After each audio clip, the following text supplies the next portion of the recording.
Hi, everyone, and welcome to Real Talk Navigating Scholarships with Confidence and Clarity. I'm Angelia, and on behalf of the MTI Student and Alumni Association, I'm excited to guide today's conversation on demystifying the scholarship process from where to start to what makes a strong application. Whether you're applying for your first scholarship or looking to fund your graduate studies, this session is designed to give you both practical tools and real examples from students who've been in your shoes.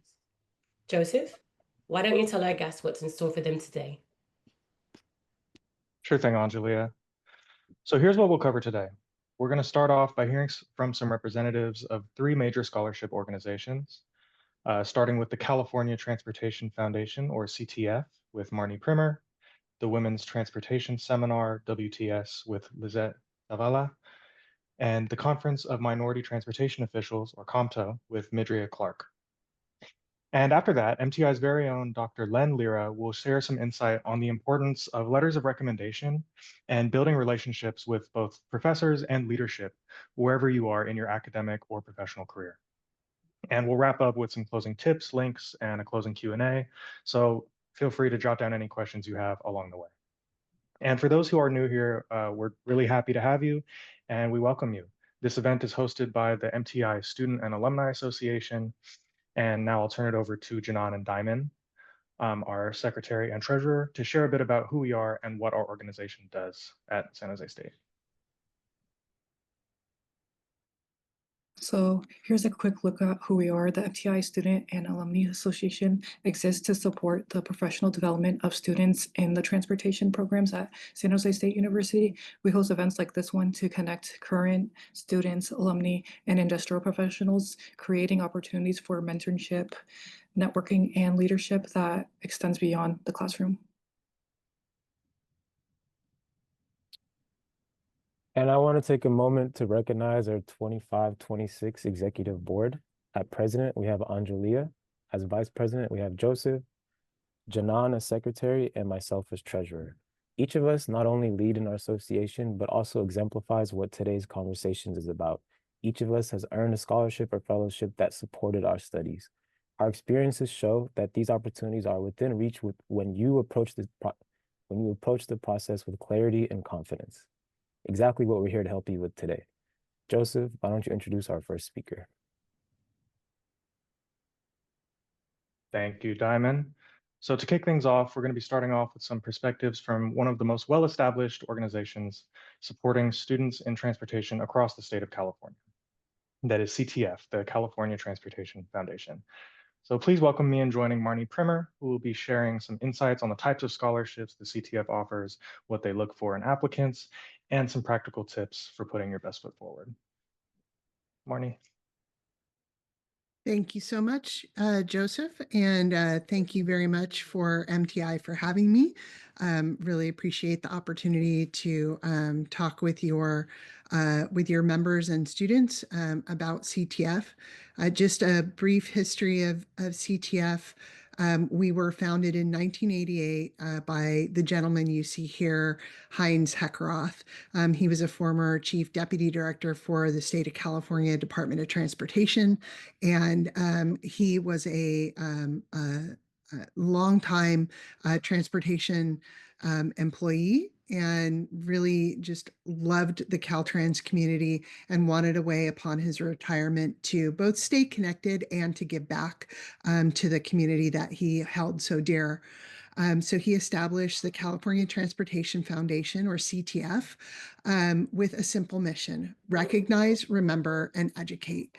And since our founding, we have awarded over $2 million in scholarships. Next slide, please. And I apologize for my dogs howling in the background if it is bothering y'all.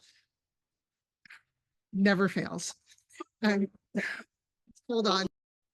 The recognized portion of our mission is honoring excellence in transportation. We do that in several ways. Most notably, we host the annual California Transportation Awards ceremony.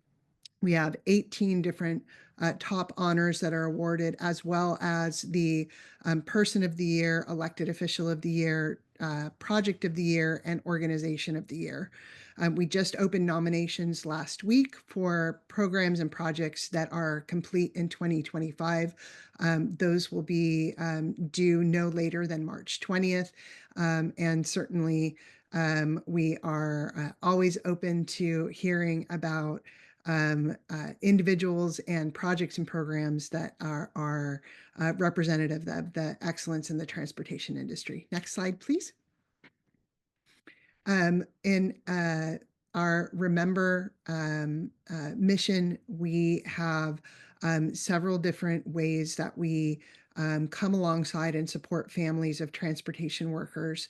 Most notably, we provide grants and matching funds for workers who are killed on the job. We support the annual Fallen Workers Memorial Ceremony that takes place in the state's capital, as well as throughout the state in Caltrans districts. And we also provide funds for families of transportation workers who may lose a home in a natural disaster, such as we saw earlier this year with the Palisades and Eaton fires, where CTF provided $2,000 grants to 36 separate families. Since 2021, we've provided support for the families of 32 fallen workers and 9 additional workers who have been injured on the job and need some help on an interim basis as they recoup and get ready to go back to work. And lastly, next slide. We educate. And we just held our annual education symposium last week. I know that's something that many transportation students look forward to on a yearly basis, and it's certainly something that I look forward to hosting. We have done this for 30 years. We bring together students from up to 26 different universities and colleges across the state of California. Usually they are juniors and seniors seeking to learn more about the transportation profession, or they've already decided to become a member of the transportation profession and are looking for opportunities for career growth and development and networking opportunities for potential internships and entry-level positions with private sector and public sector employers. And thank you very much, Joseph. Yeah, we love doing this event. So next slide, please. CTF also administers 47 different scholarships that are aimed at high school, undergraduate, and graduate students studying transportation-related fields. We are also adding to our repertoire of scholarships with a graduate fellowship program that has been enabled by a sizable, generous contribution from the Lippman Family Foundation. Many of you may know Professor Susan Shaheen at UC Berkeley, who's also a representative on the California Air Resources Board. Susan's entire career has been focused on sustainable transportation, and her family's foundation has endowed a fellowship for CTF that will result in 5 $10,000 fellowships being made available to graduate students studying sustainable transportation related topics this year. As I'm sure it has not been lost on you, the federal government has drastically cut back on funding for transportation research, particularly in California, and particularly with sustainable transportation topics in mind. So this fellowship could not come at a better time to assist students that are continuing their graduate education with their studies in sustainable transportation related topics. Additionally, we have scholarships that are specifically for undergraduate students with 47 different scholarships to choose from. I hope that there is at least one that will meet your needs. And I would encourage you to visit our website for access to those. CTF has 4 types of scholarships that we support. We have scholarship owners that endow a scholarship with us. We have scholarship owners that do fundraising on an annualized basis, and rather than having an endowment, CTF then comes alongside and provides matching fund to that fundraising. So the scholarship owner will go out to their constituents, raise funds, and then bring that funding to CTF, and will assist them in the selection of their students, award recipients, and help them with the distribution of those funds. And then thirdly, we have our own scholarships that CTF provides, such as those that we're making available to the students who participated last week in the Education Symposium, and several other that we make available throughout the year. And then finally, we support others, such as WTS. We provide $5,000 to $10,000 in scholarship awards to WTS chapters on an annual basis, $4,000 to $8,000 to SCAG for scholarships that they host every year, and then $5,000 to $10,000 to IT. We're hoping that the COMTO will be a source for us to support additional scholarships going forward. So I'm looking forward to hearing more about their program as well. On the screen, you'll see our URL for our scholarships. You can go and check out what scholarships are available. There are descriptions of most of our scholarships on our website, along with when you can expect those application periods to be open. There's also a link to our Kaleidoscope Marketplace, where the scholarship applications are housed. We use Kaleidoscope as our platform for application submittals, and that also allows you to have a relatively easy portal for submitting transcripts, letters of recommendation, and essays as well. I'm happy to answer any questions when that will be appropriate in the program. And I think just if I could give you a little bit of advice on scholarship applications, I think what our scholarship review committees typically look for is a student that is very transparently committed to a career in transportation. I think that's fairly consistent across all of our scholarship opportunities. We do have some scholarship that are aimed at first generation students who are the first in their family to be getting a higher education. We have some scholarships that are aimed at students in particular transportation related fields, such as maintenance or planning or engineering. Some of our scholarships are aimed at different geographic regions in the state. But uniformly, what our scholarship owners are looking for are students who have a story to tell that articulates why they're seeking this particular funding, what they intend to do with the funding, and what their career path in transportation could look like. So if you can tell your story in a way that's authentic to you, that is really going to set you apart and allow you to put your best foot forward in applying for these scholarship opportunities. Thank you again so much for having me today. My name is Lizette Zavala. I'm from Bennett Engineering Services. I'm a project manager in the Broadway Transportation Group. I am also the scholarships co-chair of WTS. So WTS stands for Women's Transportation Seminar. It was founded in 1977, and we have a mission to attract, sustain, connect, and advance women's careers in the transportation industry. We have several different chapters throughout the United States, and we even have some chapters in Canada. So yeah, you can move on to the next slide. As part of WTS, we offer scholarships once a year, and the specific scholarship requirements vary. But overall, the main one of the main requirements is to pursue a transportation-related field.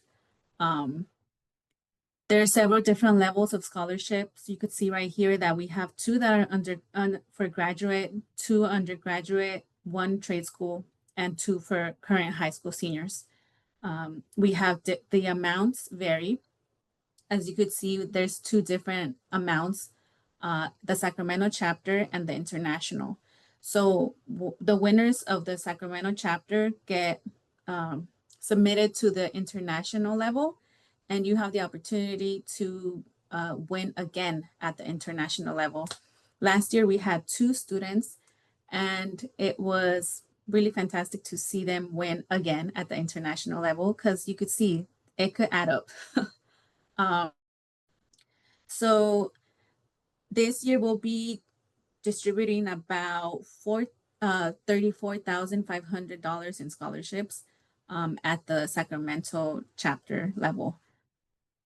The applications open up in fall, and it's in September or October, and they typically close in November, December timeframe.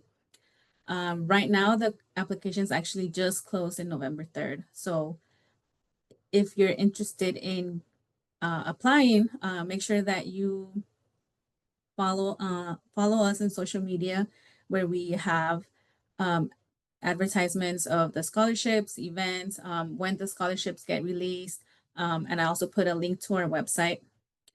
I also forgot to mention that in addition to the amount of money that you see here at the Sacramento chapter level, internally, we have additional, I guess you could say, honorary recipients that if we feel that there's 2 really strong candidates for a scholarship, we give out honorary scholarships, which means that you still get money. It'd be around half of what the actual award is, but that is still money.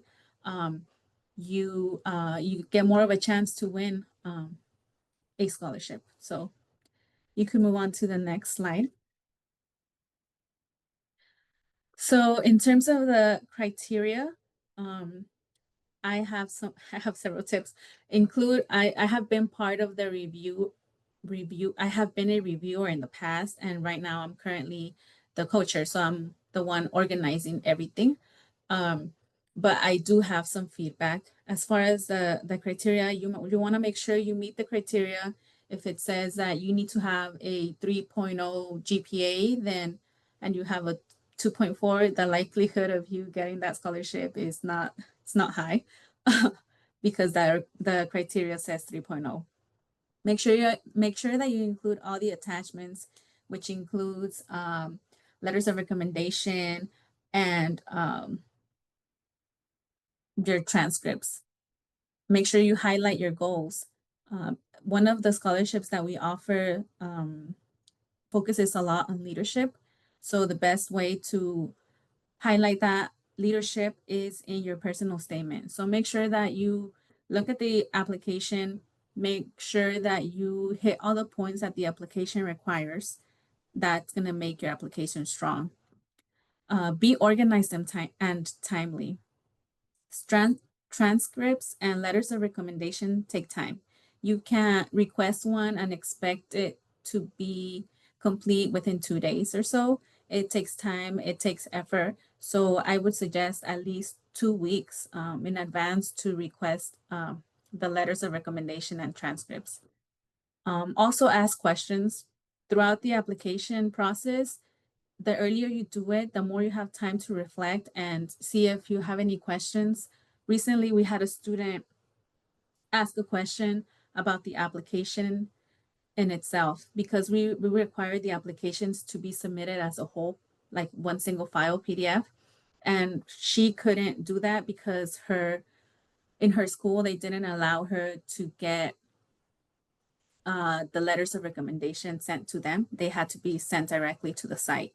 So of course we said yes.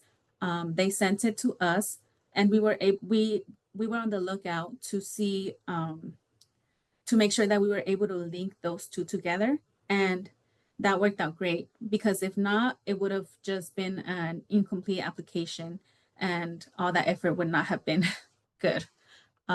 Also, proofread your application. Make sure that you are not referencing other scholarships when you're applying to a different scholarship.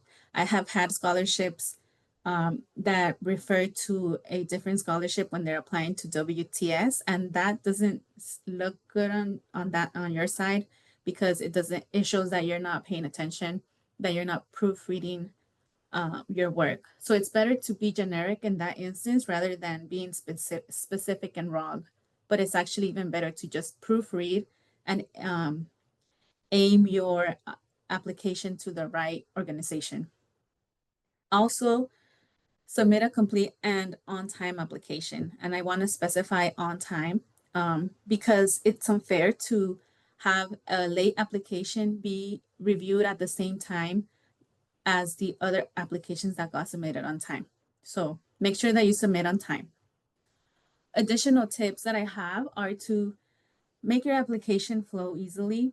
As I mentioned, for us specifically, we request that you submit a single PDF, and ideally, the reviewers rely a lot on the application form itself. Our application form is split up in different sections that vary from personal information, education, recommendation, transcript, and personal statement. I've seen applications that the transcript is at the beginning and it's just all over the place. And not that that goes against you, but it just really helps the reviewer. And if the reviewer, you have them do less work and have them flow easily hand in hand with the application form requirements and your application, it just checks more boxes and it helps you out in the end. Also, personalize your letters of recommendation and your personal statement as much as you can. It's nice to see when the letters of recommendation recommend a student that has specifics for example, the Matsui Scholarship, X person recommended for the Matsui Scholarship for WTS. It just makes your application stand out from other potential applicants that don't reference WTS at all. So that's a nice tip right there. If you want to be added to the scholarship distribution list, I put the email in that photo at sag.wts.scholarships@gmail.com. Or if you have any questions in general, feel free to email us and we will respond. Could go on to the next slide. Also, my biggest tip that has nothing to do with WTS scholarships in general, it is just to research as many scholarships as you can. Dedicate a day, just sit down to make a list of all the scholarships that you found, all the requirements that you need to meet. Most of the scholarships you could recycle them, reuse the work, but just make sure, like I mentioned, to proofread, make sure that you're directing the scholarship to the right organization and apply as many as you can. I think in general, as an organization, we are always happy to be able to contribute to someone's career and help them out in whatever way we can. I want to say that from 2005 to 2024, we've given out over $246,000 in money for scholarships. That's a pretty big amount. Sometimes the scholarship, we have several different scholarships, and sometimes we only get one applicant per scholarship. And sometimes we get none for different categories. And it's disheartening to see none when we have all this money available for students to use. So please do your research and apply. I'm sure that out of all those different scholarships that you apply, you will for sure get one at the minimum. That's all I have for now. I'll answer questions at the end. Thank you, Lizette. I have the pleasure of welcoming our next speaker. I first connected with Midria Clark back in 2023 when I was an intern with the Port of Oakland. Later that year, I applied for and was fortunate to receive the Rosa Parks Scholarship, while Midria was serving as a scholarship co-chair. Since then, I've had the opportunity to see firsthand her passion for supporting students and advancing diversity in the classroom. Let's welcome Midria Clark. Thank you, Diamond. Hello, my name is Midria, and I work with Joseph at VST Engineering, where I am our marketing manager. And in COMTO NorCal, I'm the second vice president and scholarship co-chair. If you're not familiar with COMTO, we are a multi-ethnic organization that was founded in 1971 with a mission to strengthen the position of minorities and minority-owned businesses in the transportation industry. We provide access to employment, career, and contract opportunities, and we also award scholarships to support and empower the next generation of transportation professionals. This year is really special for COMTO NorCal because it marks our 40th anniversary, our 40th chapter anniversary, and we intend to award $40,000 in scholarships this year. I guess next slide. I've been involved in reviewing scholarship applications for COMTO for 4 years, and I've been the co-chair for the past 3 years. And this time of year really excites me. So just looking at the screen, our eligibility requirements for our scholarship.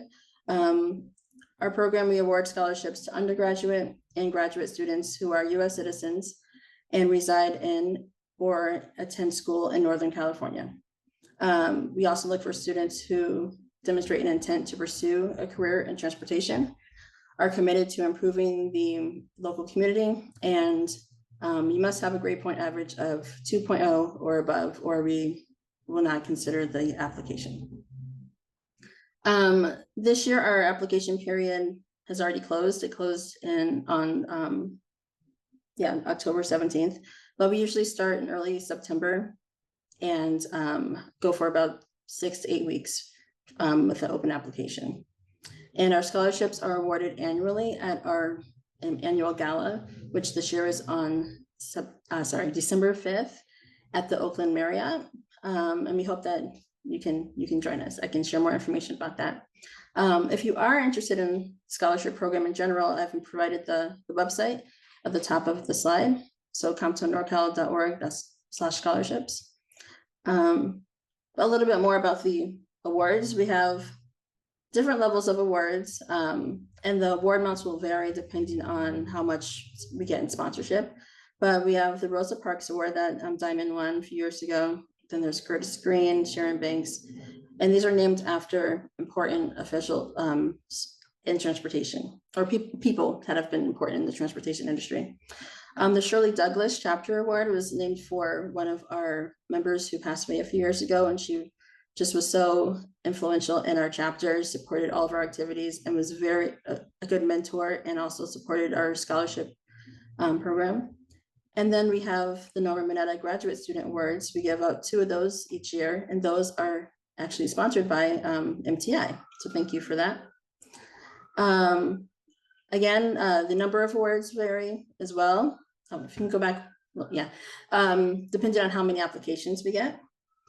So I just wanted to mention that too. And then at the bottom, you'll see that we also, as a national organization, we have the scholarship program, and that scholarship opens on January 1st. And you can click the link for more information if you'd like to apply to that scholarship.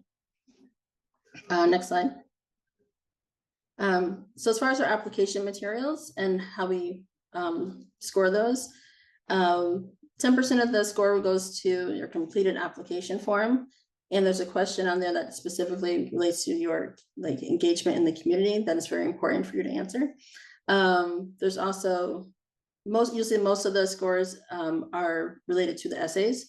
There's a career interest essay, an essay that's a challenge solution scenario. We like you to look at a transportation issue and how you would solve that, coming up with an innovative solution.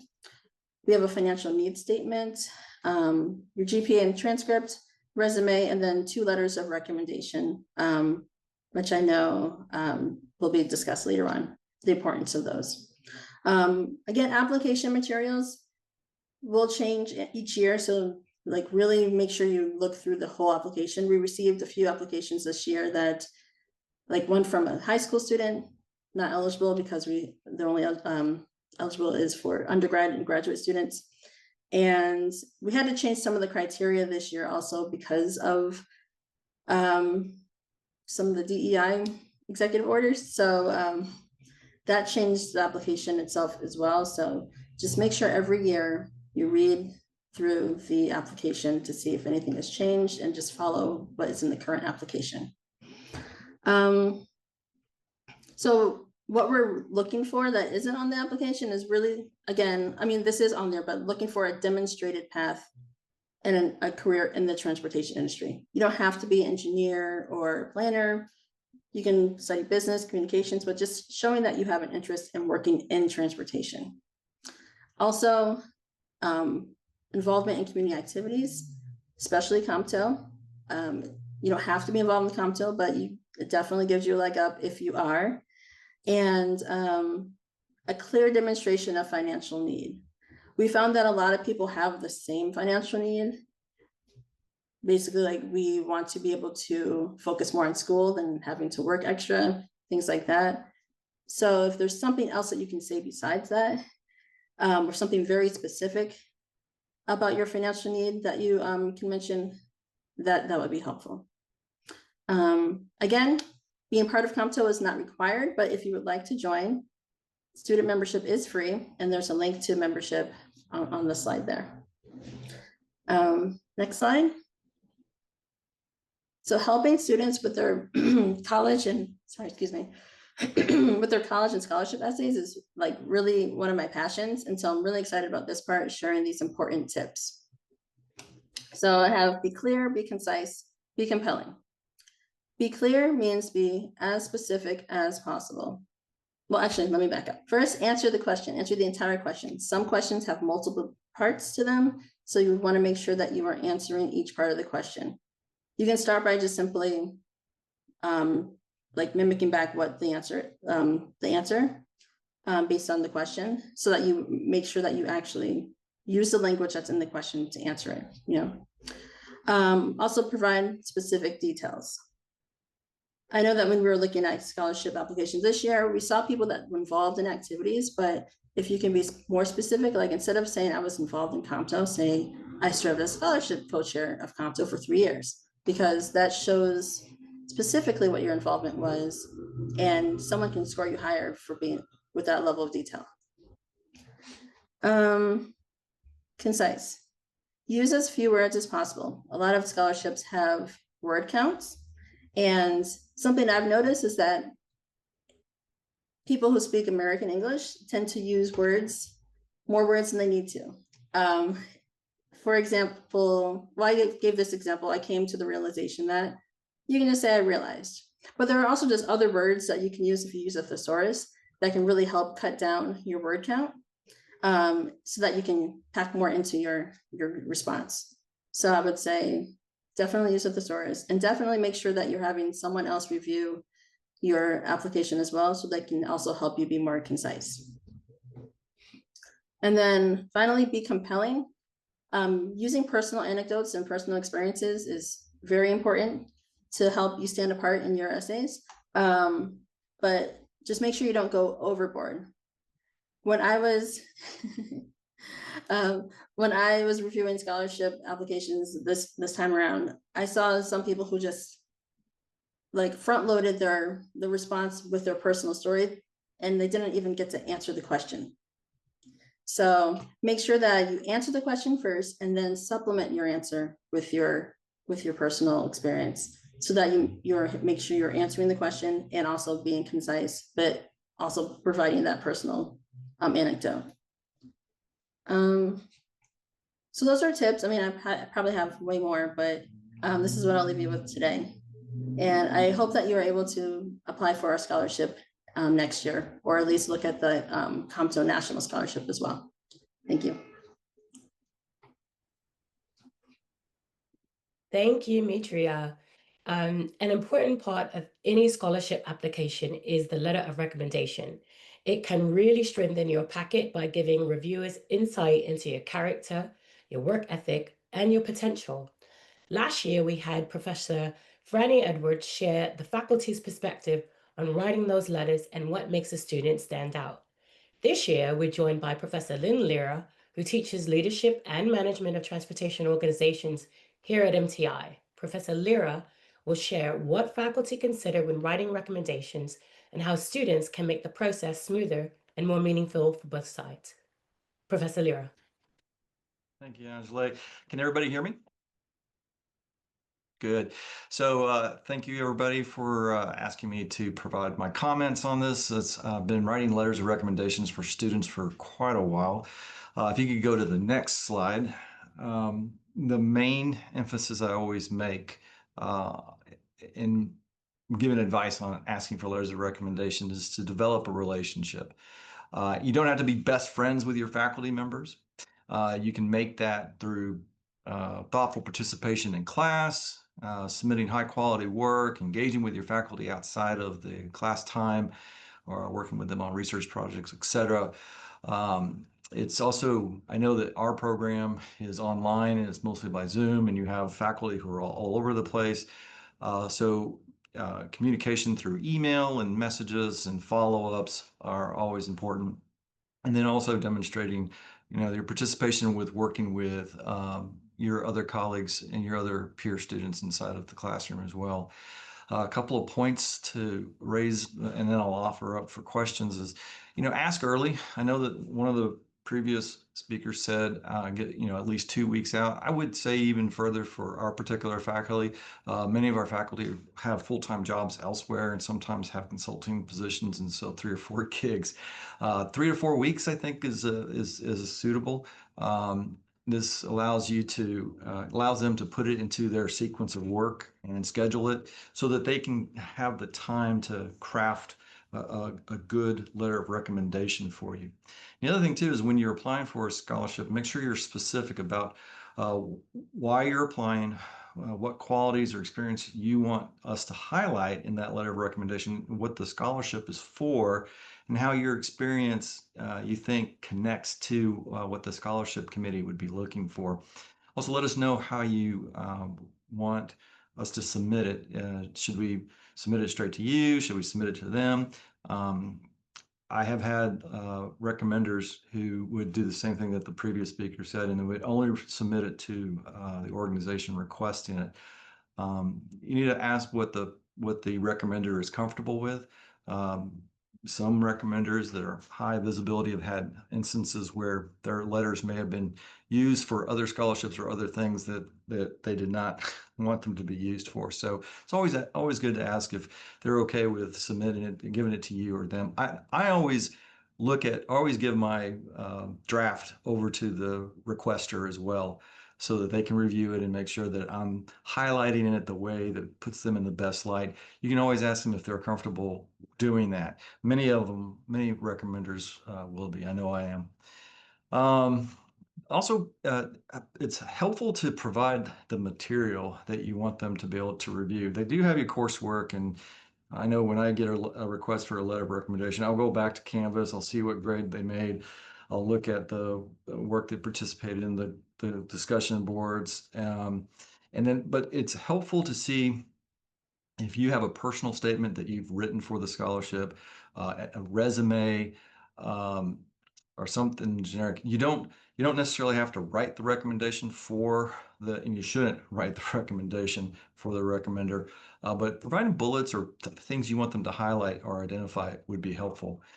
And then lastly, just follow up with them at least a week or two before the deadline. If you haven't heard from them since, let them know that it's coming due. Where are they at? That should help get you the type of recommendation that you want in order to be able to secure the scholarship that you're looking for. So that being said, those are my remarks. If anybody has any questions, I'm happy to provide answers to those questions.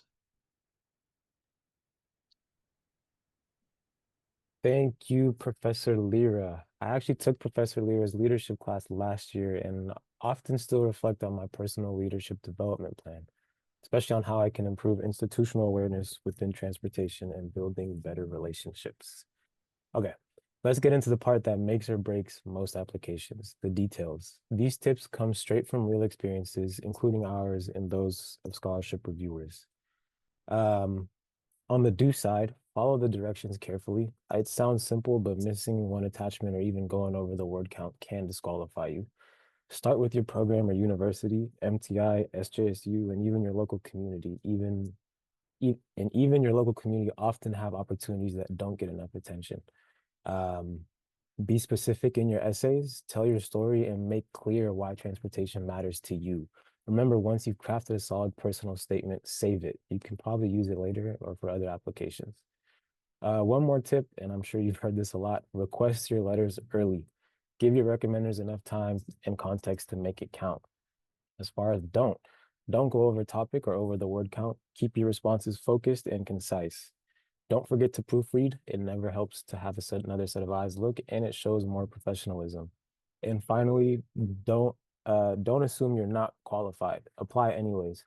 You might be exactly what the committee is looking for. Next slide, please. This is what it's all about. The moment when your effort pays off. Scholarships aren't just about money, they're a form of recognition. Someone sees potential in you and wants to invest it. Whether it helps cover your tuition or books or just gives you a bit of breathing room financially, that support can make a real difference. So keep this in mind as you apply. Every personal statement, every form you fill out is a step towards your version of this moment. Yes, Can I add sir. one more comment? Mhm. Something you just said just reminded me. Don't be afraid to ask, and also don't be afraid if you're applying for a scholarship that you know one of your colleagues is applying for, and you know they've already asked a professor or a recommender. Um, each of you have unique qualifications and contributions, and I know for me, unless I have some really particular reason, I would give multiple recommendations for a particular scholarship as well, and allow the committee to judge the merits of those qualities that we're able to highlight through that recommendation. So don't be afraid to ask, even if you think you're not. Like you just said, like I don't think I'm qualified, or I think I've missed the boat on, and that professor that I really wanted to get that recommendation from has already committed to somebody else. Ask anyway. Yes. With that, next slide, please. And here is a great place to start your search. Listed are the transportation-related scholarships we have gone over today, along with a few National Foundation scholarships like APA and ITS California. We have also listed the MTI fellowship link is here as well, and that's for current SJSU students in transportation programs. Don't worry about jotting all these down. We'll send the links out after the webinar so you can explore them at your own pace. The biggest takeaway is to start somewhere. Even one application opens the door to another opportunity.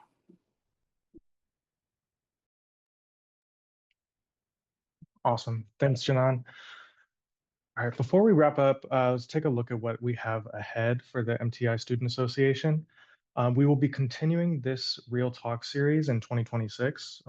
In March will be our next event with a webinar focused on professional certifications. So we'll be talking about the PMP for project management, AICP for planning, and various PE professional engineering licenses. And these can all support your career growth and advancement. And we also have a few social events in the work, as you can see in this slide.